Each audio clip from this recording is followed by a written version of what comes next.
Todo dia a gente vai tratar dessa novela. Cristóvão do Espírito Santo, a sua avaliação. Eu quero analisar a CPI sobre o aspecto jurídico. Eu entendo que essa comissão parlamentar de inquérito, ela está viciada na origem. Nós temos na Constituição a proibição de tribunais de exceção. O que é o tribunal de exceção? É aquele em que a sua sentença já está dada. O processo é mera formalidade, você já tem a condenação. Isso ocorria em países nazistas, fascistas, comunistas, né? Em que as pessoas são condenadas à morte praticamente sem julgamento, num pseudo-julgamento, num teatro de julgamento. E é o que ocorre hoje. O Renan Calheiros, antes da instauração da CPI, já afirmava quais seriam as condenações do governo federal, detalhou isso em entrevista, inclusive.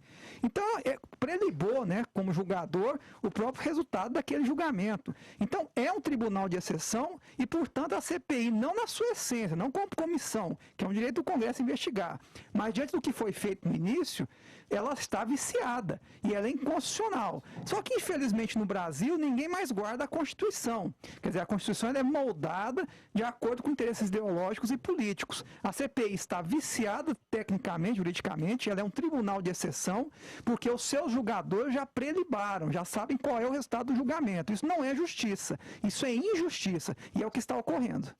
Muito bem, o Jean fez uma observação aqui e a gente não esconde nada do nosso público, né?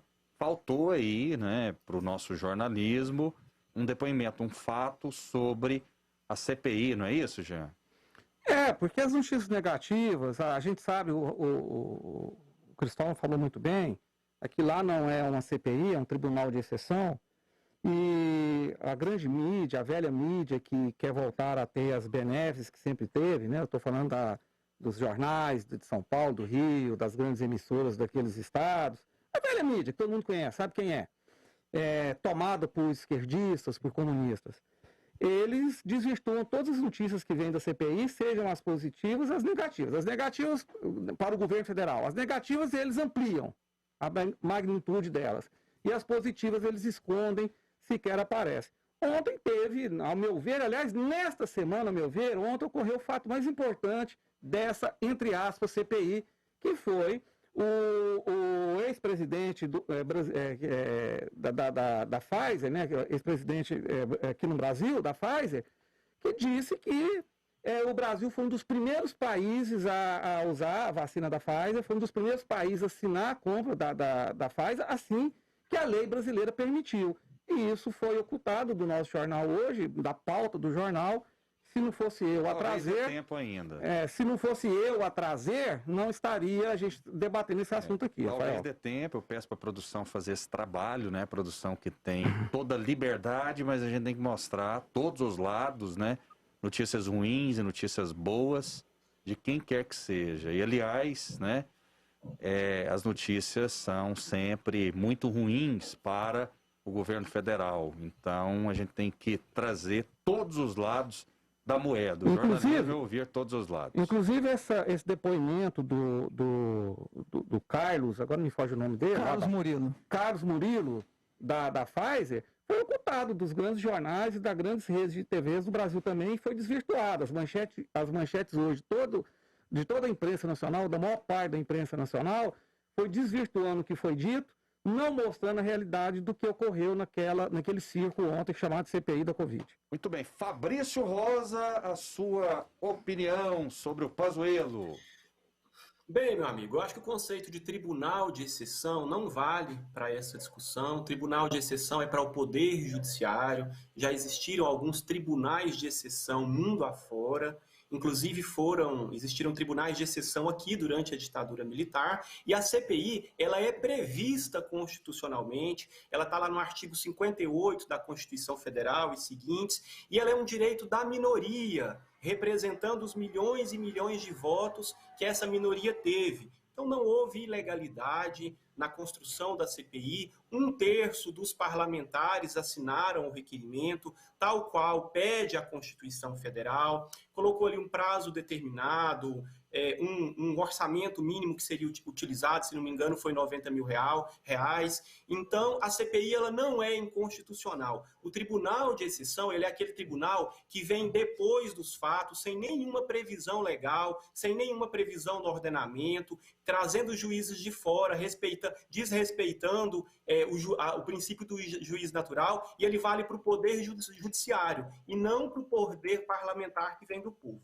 Bem, em relação ao Pazuello, eu acho que é preciso investigar, sim. Vários protocolos foram feitos no Ministério da Saúde, autorizando o uso de medicamentos sem eficácia comprovada, contribuir de modo negligente para o caos da saúde de Manaus. E isso não é o Fabrício que está falando, a esquerda que está falando, não. O Ministério Público Federal denunciou o Pazuello por isso, não comprou oxigênio, sabendo que ia faltar oxigênio. Há denúncias, inclusive, de que tentavam usar Manaus de um modo perverso, tentando alcançar uma tal imunidade de rebanho com o povo manauara. Enfim, pressionou médicos amazonenses para prescrever esses medicamentos sem eficácia comprovada, se omitiu quanto ao isolamento social. Só agora, no Ministério da Saúde, nós temos uma propaganda com o famoso Zé Gotinha, que ao longo dos anos conseguiu convencer a população brasileira a acreditar na vacina. Enfim, não fez propagandas pedindo isolamento social, pedindo para que as pessoas não se aglomerassem. Então, quem não deve, não teme. Eu acho que ele nem deveria ter pedido habeas corpus para o STF, já que boa parte do bolsonarismo é defensor do AI-5.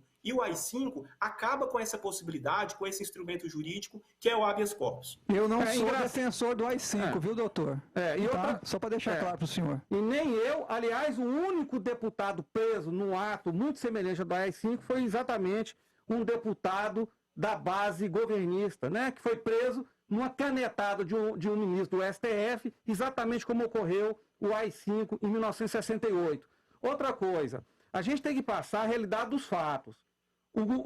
Já foi dito pelo secretário de Saúde do Estado do Amazonas que a responsabilidade da falta, da ausência de oxigênio naquele estado não tem nada a ver com o governo federal. Foi falha interna lá do Ministério da Secretaria de Saúde daquele estado, de irresponsabilidade de alguns políticos e alguns profissionais que atuam no Amazonas. Então, essa mentira já foi descartada e ainda existem pessoas que insistem em falar isso em público.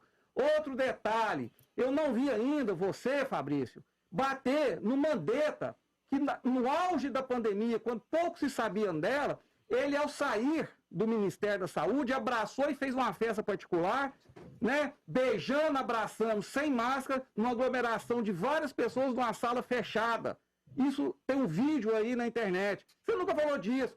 Você nunca falou do governador Flávio Dino, do PCdoB, né, Partido Comunista do Brasil, lá do Maranhão, que foi a favor do uso da cloroquina e colocou, inclusive, para ser usada naquele estado.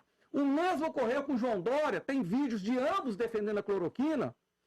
Você também nunca criticou o governador de São Paulo, João Dória. E também não o criticou quando ele comprou respiradores no valor de quase 200 mil reais, respiradores que valiam 20 e poucos mil reais, né? No desvio gigantesco de dinheiro público. Também não criticou a senadora Simone Tablet, que no início dessa semana falou no plenário do Congresso Nacional que a CPI não deve investigar governadores e prefeitos, mesmo que se eles desviassem dinheiro público, dinheiro do povo brasileiro para ser usado na saúde. Você não fala nada disso, porque você só tem intenção de criticar o governo, porque a sua intenção é ideológica e jamais o bem do povo brasileiro. Eu queria só completar uma questão que o doutor Fabrício me citou indiretamente, que é a seguinte: a CPI ela é um tribunal de exceção travestido de comissão parlamentar de inquérito. A tese que eu estou levantando é essa. E ela só aconteceu por uma canetada do Poder Judiciário, que foi o ministro Barroso, que numa canetada mandou que se instalasse a CPI. Exatamente. Então ela é um tribunal de exceção travestida de CPI. Essa que é a verdade. E o instrumento jurídico que o ministro Pazuello tem para enfrentar um tribunal que já tem a sentença pronta, o relator Renan Calheiros está pronto, todo mundo sabe disso, é o habeas corpus. Ele está no direito dele e tem que exercer esse direito. Não vejo nenhum problema nisso.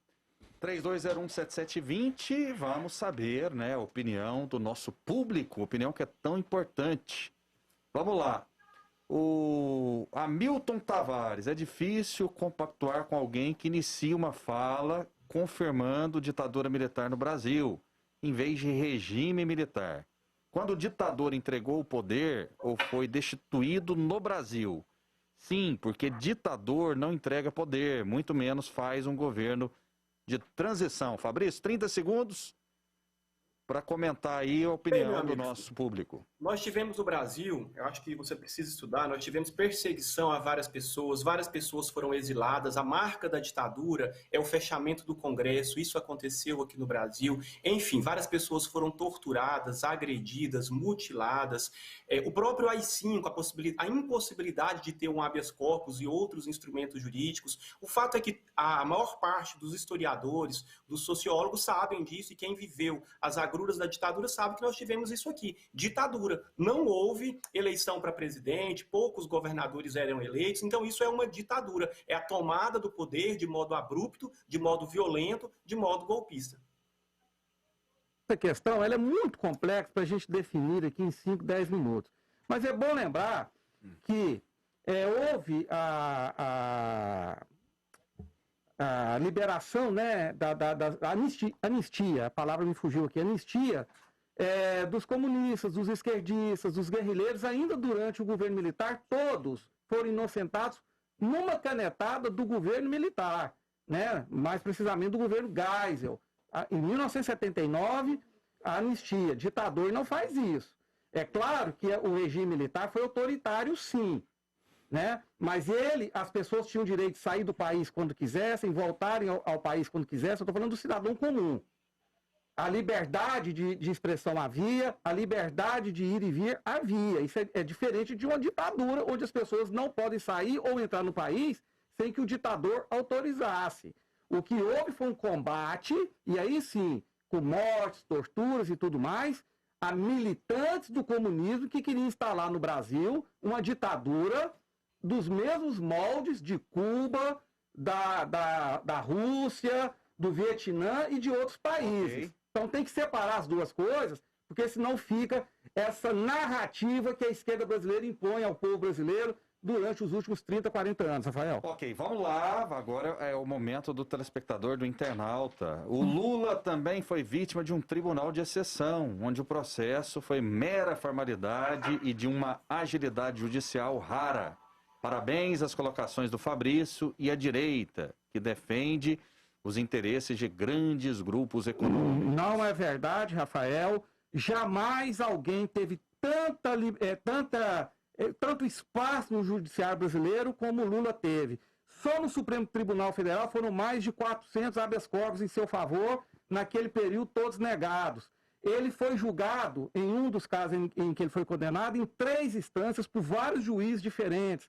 Na outra instância que ele foi condenado, ele foi julgado em 2 instâncias diferentes. Os advogados dele tiveram todo o direito à sua defesa, todo o espaço. Aliás, teve privilégio. E o Lula, ele foi tão privilegiado pela justiça brasileira que ele jamais foi preso. Ele esteve num spa, com televisão a cabo, videogame, computador, esteira, coisa que nenhum condenado pela justiça jamais teve.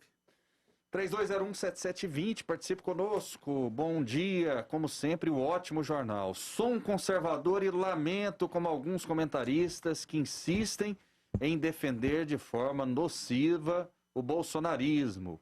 Isso não é ser conservador, Cristóvão. Não, ninguém aqui está defendendo bolsonarismo ou não bolsonarismo. A questão não é essa. A questão é que nós temos uma narrativa sendo construída no Brasil que tem por objetivo desmontar um projeto político que tenta resgatar os valores de um povo esquecido contra uma elite arrogante e presunçosa que acha que sabe mais do que esse povo, que tem os seus valores. Infelizmente, para a esquerda, ela não conseguiu levar às massas os seus valores, que são deletérios, na minha opinião. E existe um projeto político que se opôs a isso e que foi vencedor, com mais de 50 milhões de votos. Então, essa postura arrogante que nós condenamos. E eu estou condenando uma CPI, que é um tribunal de exceção, porque os seus julgadores, de forma pública, prejulgaram o resultado. Portanto, não há nada, não tem nenhuma relação com o bolsonarismo nessa discussão. Rafael, eu quero dizer sobre essa última mensagem que você leu o seguinte: o governo Bolsonaro, como qualquer outro governo, comete erros e acertos. o presidente da República, o atual presidente da República, como qualquer outro político, erra e acerta. A questão é que ninguém está preocupado com os erros e os acertos de um político normal durante um tempo normal. O que há no debate público hoje é apenas essa narrativa usando a Covid como pretexto para destruir um governo, em consequência prejudicar o povo brasileiro, e para que aqueles que dominaram esse país nos últimos 30 anos ou 40 anos voltem ao poder para continuarem a dominar, e inclusive corromper o país. Então a gente não tem espaço para criticar uma escolha errada do presidente, uma política de Estado errada, uma questão econômica errada, porque isso não tem mais interesse o tempo inteiro. A gente tem que debater narrativas, falácias, mentiras. Por isso que as pessoas acham que a gente fica defendendo o Bolsonaro aqui. Eu vou responder o que eu já respondi ontem. Eu não sou bolsonarista, eu não tenho política de estimação. Eu defendo o Brasil, eu defendo pautas. E as pautas desse governo, na questão de privatizações, de economia, de educação, de saúde e de infraestrutura, são pautas que eu defendo. É isso. Ok. Meu nome é Júnior Souza, do bairro Goiás. Estou com o Jean. Deus ama a verdade e a justiça. Sou fã do Cristóvão e do Jean. É bom escutar a verdade. Opinião, nosso telespectador ouvinte. Manda um abraço para ele aí, Cristóvão. Como é que é o nome dele?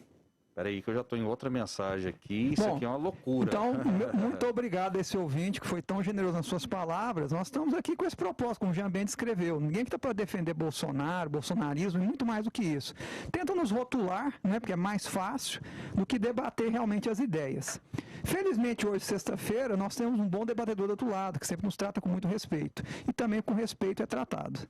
Muito bem, 32017720, vocês pensam que os brasileiros são... Aí não dá para ler, as mensagens vão chegando aqui, né? Infelizmente houve uma ofensa que a gente não passa para frente. Vamos lá, Fabrício, estou orando... Se for a mim, você. Rafael, Assim. se a ofensa for a mim, eu te dou liberdade de dizer, porque eu estou acostumado não com é ofensa. o caso. Não, pois é, mas eu me abro a receber ofensas porque eu já estou acostumado e até a oportunidade de eu me defender delas. Muito bem, Fabrício, você é inteligente, mas acaba defendendo corruptos. Fabrício, 30 segundos, Fabrício. Bem, meus amigos, eu acho que todos nós aqui somos contra a corrupção. Eu acho que tem gente honesta tanto na direita quanto na esquerda. Eu quero chamar a atenção para uma outra mensagem que fala de ofensas. Eu acho que é importante que a gente se pergunte: quem tem mais trazido ofensas para o cenário público? Quem tem mais trazido xingamento, discursos de ódio mesmo, querendo a morte de outras pessoas, falando que tem que metralhar outras pessoas, que tem que matar outras pessoas? Eu tento ser o mais educado possível e peço que os nossos aqui da bancada também sejam, porque eu acredito na política e na democracia justamente como aquilo que vem no lugar das armas. Ou a gente dialoga, ou a gente constrói um outro mundo por meio do diálogo, ou a gente vai para a guerra física, para a guerra de extermínio. Então a política e a democracia é isso. É a possibilidade da gente trazer argumentos e fazer vencer o melhor argumento. O Fabrício fez uma pergunta, eu vou respondê-la. Quem traz mais palavras de ódio e atos de ódio é a esquerda brasileira. Afinal de contas, foi o Jair Bolsonaro que tomou uma facada na barriga. Afinal de contas, foi 2 jornalistas da Folha de São Paulo que falaram que bom que a Covid podia matar o Bolsonaro quando ele foi contaminado com a Covid. Que bom que ele morresse. Os artistas de esquerda que fazem desenhos com a cabeça dele pendurada em ganchos, com espetos atravessando o pescoço dele, com a cabeça dele sendo usado como bola de futebol. E eu poderia ficar aqui o resto da tarde listando atos de discurso de ódio e de violência física que a esquerda, a oposição brasileira, né, boa parte, não todos, mas parte dela, faz no debate público. A violência está exatamente de quem se opõe ao presidente da República. É porque isso, Jean, é uma reação ao discurso violento do presidente que você apoia. É uma reação. Já na década de 90 e talvez na década de 80, esse homem falava em invadir, colocar bomba em quartel do exército, falava que a ditadura matou pouco, tinha que matar mais. Agora na campanha falava que tinha que metralhar comunistas. A Marielle foi morta e tantos outros militantes pela proteção dos direitos humanos são mortos todos os dias. Então isso é uma reação. Vocês do bolsonarismo instauraram o ódio e instauraram essa prática odienta no nosso país. Você acabou de me rotular, me chamar de bolsonarista. Eu não sou. Você é um debatedor de alto nível, educado, elegante no debate, e isso é bom, eu te parabenizo por isso, mas eu gostaria que você não me rotulasse, porque eu não sou, eu não detenho nenhum rótulo. Mas você me rotula o tempo todo também, sem me conhecer a fundo, você sem pode saber me chamar, quais são os meus você pensamentos. pode me chamar você rotula os outros. Não, eu não te rotulei de nada. Não, eu só te chamo de pessoa de esquerda. Você já se assumiu aqui ao microfone que é de esquerda. Você se sente ofendido a ser chamado de esquerda? Você pode me chamar como. Você pode me chamar como a homem. igualdade plena. Você pode me. Você pode. Quem não consegue conviver com a desigualdade. Você pode me chamar como homem de direita. Você pode me chamar como homem de direita ou como um homem conservador, que eu não vou me ofender, não vou achar que é roto, porque eu me reconheço assim. Agora, eu não sou bolsonarista. Eu vou chamar o senhor agora, a partir de agora, de um homem de direita e um homem conservador. Mas aqueles que são do bolsonarismo, especialmente o bolsonarismo raiz, faz faixa pregando a ditadura militar, pregando... Mas você já viu eu fazer isso? Existe você já viu eu fazer isso? Não dá para negar. Você já viu eu fazer isso? Você já viu eu defender aqui esse tipo de coisa? Você tem que me enxergar como indivíduo. Como eu te enxergo. Eu não te coloco no mesmo patamar que outros debatedores de esquerda que são agressivos, que agridem.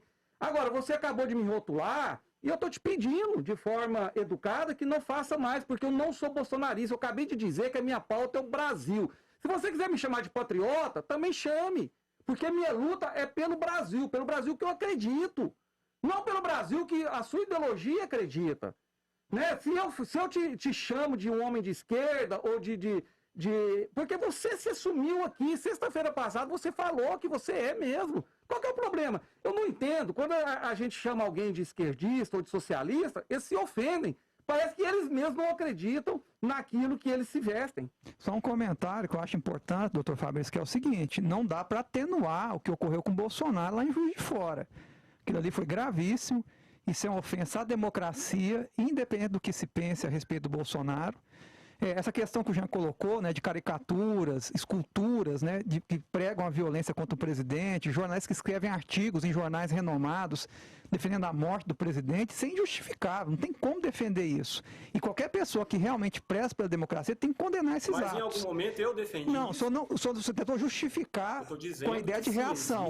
O que eu espero do senhor como democrata que afirma ser é a condenação desses atos como eu condeno. E como faria o mesmo se fosse com o outro lado. Garanto para o senhor isso. Aliás, teve um jornalista da Globo News, o Conte, né, que inclusive já apresentou o Roda Viva, em anos atrás, em outros governos de São Paulo, que pediu no artigo dele um golpe militar, né? O artigo dele pede, né, um golpe militar para que se derrube o atual governo. E eu não vi ninguém da esquerda que tanto diz combater o regime militar do que aconteceu na década de 60 e 70. Eu não vi ninguém da esquerda combatendo o que o senhor Mário Sérgio Conte fez, pedindo um golpe militar no Brasil para que se derrube o atual governo. Então a gente tem que parar de hipocrisia e ter uma postura só. Olha, Jean, eu não li esse artigo, mas você pode ter certeza que quem é da esquerda não concorda com nenhum tipo de golpe. Nem golpe militar, nem golpe jurídico parlamentar que foi dado contra a presidenta Dilma. A gente não concorda com golpe. A gente quer que as regras postas, as regras colocadas na democracia sejam respeitadas sempre. Você acha que essa CPI, com o Renan Calheiros como relator e o ex-governador do Amazonas corrupto como presidente, não é um golpe? Olha, claro que não. O Senado e o Parlamento têm autonomia para decidir sobre os membros que eles vão colocar ali. Mas o Senado e o Parlamento tinham autonomia para caçar Dilma Rousseff, doutor. Pelo mesmo raciocínio que está fazendo.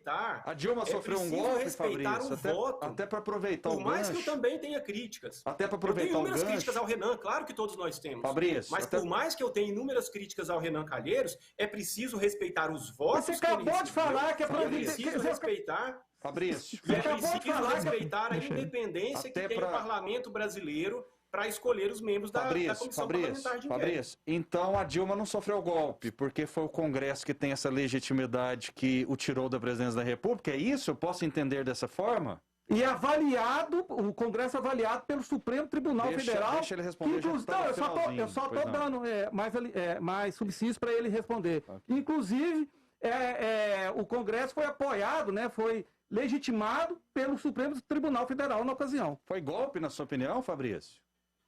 Na minha opinião, está claro que foi sim um golpe contra uma presidenta legitimamente eleita com 54 milhões de votos. Mas não Qualquer brasileiro que você encontrar na rua e perguntar o que é uma pedalada fiscal, ninguém vai saber responder. Utilizou-se esse argumento porque a presidenta tinha menos apoio popular e menos apoio parlamentar. Utilizou-se esse argumento para criar uma ficção jurídica, que de fato quando você foi a chama de pelo presidenta... parlamento. Entretanto, foi um rompimento abrupto, baseado em um fato que não era crime, em um fato que nenhum brasileiro saberia explicar, e esse golpe, inclusive, fez instalar no Brasil esse momento que nós estamos vivendo, que é um momento de descrédito na democracia, de descrédito nas instituições, porque as pessoas não têm mais certeza se o voto delas será respeitado. Então eu não sou brasileiro, porque eu sei explicar o que são pedaladas fiscais, você acabou de dizer que nenhum brasileiro sabe explicar sobre isso, eu sei.